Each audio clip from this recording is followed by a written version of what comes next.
શ્રીમદ્ ભગવદ્ ગીતા અધ્યાય 4 જ્ઞાન કર્મ સંન્યાસ યોગ શ્લોક 18 શ્લોક 18ના માધ્યમથી ભગવાન આપણને સાચું કર્મ એ છે જે અહંકાર વિના થાય એની સમજૂતી આપે છે. પ્રથમ આપણે શ્લોક 18નું પઠન કરીએ, પછી વિગતે ઉદાહરણ સહિત એને સમજીએ. શ્લોક 18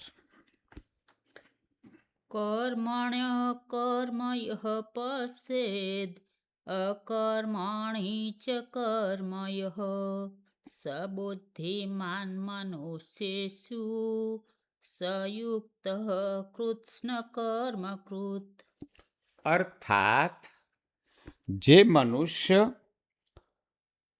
અકર્મ એટલે કે કામ કરવા છતાં કર્તાનો અભાવ જુએ છે, અને જે અકર્મમાં કર્મ એટલે કામ ન કરવા છતાં મનમાં રહેલો કર્તા ભાવ જુએ છે, તે મનુષ્યમાં બુદ્ધિમાન છે, તે મનુષ્ય યોગી છે અને તેણે સઘળા કર્મો કરી લીધા છે.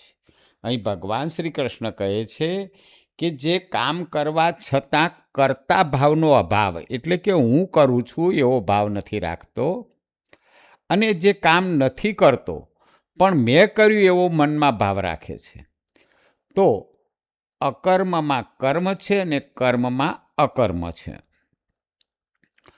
કર્મમાં અકર્મ જોવું, એક્શન ઇન ઇનએક્શન. જ્યારે કોઈ વ્યક્તિ બહારથી પ્રવૃત્તિ કે કામ કરતી દેખાય, પરંતુ અંદરથી તે પરમાત્મા સાથે જોડાયેલી હોય અને ફળની ઈચ્છા કે મેં કર્યું એવા અહંકાર વગર કામ કરતી હોય, ત્યારે તે કર્મમાં અકર્મ કહેવાય છે. ટૂંકમાં ભગવાન અહીં એવા ભાવથી કર્મ કરવાનું કહે છે કે ફળની ઈચ્છા ન હોવી જોઈએ અને મેં કર્યું એવો અહંકાર ન હોવો જોઈએ. અહીં ભગવાન કૃષ્ણ અર્જુનને યુદ્ધ કરવાનું કહે છે. યુદ્ધ કરવું એ ઘોર કર્મ છે, પણ જો અર્જુન તે ભગવાનની આજ્ઞા સમજીને કરે છે, ફળની આશા વગર કરે છે, તો તે કર્મ તેને બંધન કરતા નથી બનતું. તે કર્મ હોવા છતાં અકર્મ સમાન છે. અકર્મમાં કર્મ જોવું, ઇનએક્શન ઇન એક્શન. ઘણીવાર વ્યક્તિ બહારથી શાંત બેઠી હોય, આપણને એમ લાગે કે આ કશું કરતો નથી, પરંતુ એના મનમાં સતત વિચારો, યોજનાઓ, અહંકાર ચાલતો હોય. જો વ્યક્તિ આળસને કારણે કામ ન કરે પણ મનની ફળની ઈચ્છા રાખે, તો તે બેઠો હોવા છતાં પણ, અકર્મમાં હોવા છતાં પણ પાપ કે પુણ્યનું કર્મ કરી રહ્યો છે. માત્ર તમે બેસીને વિચારો કરો છો અથવા મનમાં અહંકાર રાખો છો, તો એ પણ એક પ્રકારનું તમે પાપનું કર્મ કરી રહ્યા છો અથવા પુણ્યનું કર્મ કરી રહ્યા છો. જંગલમાં જવાથી મુક્તિ નથી મળતી. કોઈ વ્યક્તિ સંસાર છોડીને જંગલમાં જતી રહે, પણ ત્યાં જઈને પણ ઘર બાર કે ભોગવિલાસના વિચારો કર્યા કરે, તો તે શારીરિક રીતે અકર્મમાં છે, કોઈ હાથ પગ હલાવતો નથી, પરંતુ માનસિક રીતે એ કર્મમાં છે. એટલે માત્ર શારીરિક ક્રિયા કરવી એ કર્મ નથી, તમે વિચાર કરો છો તો પણ એ કર્મ છે. એટલે કોઈ વ્યક્તિ જંગલમાં જતી રહે છે તો એનાથી એને કંઈ મુક્તિ નથી મળતી, એને વિચારોમાંથી મુક્તિ મેળવવાની છે. આ શ્લોક આપણને ઘણું બધું શીખવે છે. ભગવદ્ ગીતા કહે છે કે કર્મ મહત્વનું નથી, પણ તે કયા ભાવથી કરવામાં આવ્યું છે તે મહત્વનું છે. કોઈ પણ કર્મ ઈશ્વર માટે કરો, ભગવાન માટે કરો. સાચો બુદ્ધિશાળી તે છે જે દુન્વયી જવાબદારીઓ નિભાવતા હોવા છતાં અંદરથી મુક્ત રહે છે. સમાજમાં, સંસારમાં પોતાની જવાબદારીઓ છે એ નિભાવતો હોય, પરંતુ અંદરથી એ સતત ભગવાનનું કાર્ય કરી રહ્યો છે, કોઈ અહંકાર વિના કરી રહ્યો છે, કોઈ સ્વાર્થ વિના કરી રહ્યો છે, તો એ મુક્ત છે. જ્યારે આપણે કર્તા બનવાનું છોડી દઈએ, કર્તા બનવાનું છોડી દેવું એટલે મેં કર્યું એવું છોડી દઈએ, ત્યારે કર્મો આપણને વળગતા નથી. આ શ્લોકનો નિષ્કર્ષ એ છે કે આપણે માત્ર બહારના દેખાવથી કોઈને કર્મયોગી કે સંન્યાસી ન માની શકીએ. કોઈને તમે જુઓ છો અને એને ભગવા કપડાં પહેર્યા છે, સતત માળા ફેરવે છે, એનાથી એને કર્મયોગી કે સંન્યાસી ન માની શકાય. સાચી સમજ એ છે કે બધી જ ક્રિયાઓ કરતા હોવા છતાં મનથી નિર્લેપ રહેવું. જે વ્યક્તિ આ રહસ્ય સમજી જાય છે એ જ સાચો બુદ્ધિમાન છે. આપણે એક ઉદાહરણ સમજીએ. એક રાજા આખા રાજ્યનો વહીવટ કરે છે, યુદ્ધો લડે છે, મહેલમાં રહે છે, પણ જો તેનું મન સતત પરમાત્મામાં પરોવાયેલું હોય અને તે એમ માનતો હોય કે હું તો માત્ર નિમિત્ત છું, બધું ઈશ્વર કરે છે, રાજા તરીકે હું માત્ર નિમિત્ત છું, પણ ભગવાન આ બધું મારી પાસે કરાવે છે, તો તે આટલા બધા કામો કરવા છતાં અકર્મમાં છે. તેને તેના કર્મો વળગતા નથી. એટલે કે રાજા અનેક કામો કરે છે, પણ એ પોતાના માટે ન કરે તો કર્મ બંધન થતું નથી.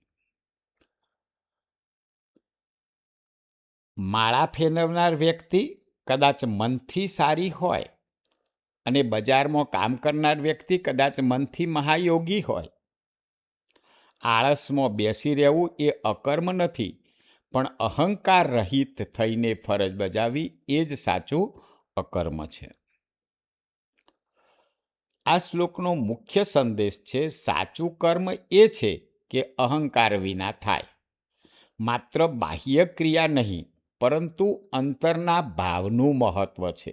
તમે કેવા ભાવથી કર્મ કરો છો એ મહત્વનું છે. મન શુદ્ધ હોય તો કર્મ બંધન આપતું નથી. કામ કરતી વખતે પરિણામ વિશે ચિંતા ન કરો. કામને પૂજાની જેમ કરો. નકારાત્મક વિચારો પણ કર્મ છે, અને મન શુદ્ધ રાખવું એ સાચો યોગ છે. લીડરશિપ માટે આ ખૂબ મહત્વનું છે. નિર્ણય લો, પણ ઈગો વગર, અહંકાર વગર. ટીમને માર્ગદર્શન આપો, પણ કોઈ ક્રેડિટની ઈચ્છા ના રાખો, કોઈ માન સન્માનની ઈચ્છા ના રાખો. અને પરિણામ આવશે, પણ તમારું ફોકસ પ્રોસેસ પર રાખો. આ જ કર્મયોગ છે. એક લાઈનમાં કામ કરો, પણ અંદરથી કરનાર ન બનો, તો એ કર્મ બંધન કરતા રહેતું નથી. એક વાર્તા દ્વારા સમજીએ. શાંત કર્મયોગી રઘુ. એક રઘુ એ શાંતિથી પોતાનું કર્મ કર્યા કરતો હતો. દરરોજ સવારથી સાંજ સુધી ખેતરમાં જાય, મહેનત કરે, લોકોને મદદ કરે, ગામની સેવા કરે, લોકોને પ્રેમથી મળે, જે થાય તે મદદ કરે. પણ એની એક ખાસ વાત એ હતી કે તે ક્યારેય પોતાના કામનો ગર્વ કરતો ન હતો. કોઈએ પણ વખાણ કરે કે ન કરે, તેને કંઈ ફરક પડતો ન હતો કે રઘુએ સારું કર્યું, રઘુએ ખરાબ કર્યું, એને કંઈ ફરક નહોતો પડતો. એ લોકોની સેવા જ કર્યા કરતો હતો. ગામના લોકો વિચારે કે આટલું બધું કરે છે, પણ ક્યારેય ખુશી કે દુઃખ દેખાતું નથી. એ નિસ્વાર્થ કામ કરતો હતો. એક દિવસ એક યુવાને રઘુને પૂછ્યું, તમે એટલું બધું કામ કરો છો, પણ એવું લાગે છે કે તમે કશું કરતા જ નથી. રઘુ હસ્યો અને બોલ્યો, હું કામ કરું છું, પણ હું કરું છું એવું માનતો નથી. મારે ફળની ઈચ્છા પણ નથી, અને એટલે મને બંધન નથી. હવે મિત્રો, બીજો એક વ્યક્તિ હતો શ્યામ. એ કશું જ કામ નહોતો કરતો. આખો દિવસ બેઠો બેઠો વિચારો કર્યા કરતો હતો.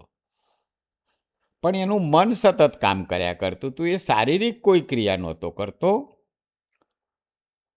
મને આ મળવું જોઈએ, એને કેમ મળ્યું, મને વધુ જોઈએ, આમ બહારથી અકર્મ એટલે કશું કામ કરતો દેખાતો નથી, પણ અંદરથી કર્મની ઈચ્છા, ફળની ઈચ્છા રાખતો હતો. અકર્મમાં કર્મ બહારથી કંઈ નથી કરતો, પણ મન સતત કામ કરી રહ્યું છે. તો મિત્રો, આ શ્લોકના માધ્યમથી આપણને શીખ મળે છે કે કર્મ ઈશ્વરના ભાવથી કરો, કર્મ અહંકારથી ન કરો, તો કર્મ બંધન કરતા રહેતું નથી. આ જ પ્રકારના વિડીયો જોવા માટે spiritual motivational by Haresh Joshi channel subscribe કરો. જય શ્રી કૃષ્ણ.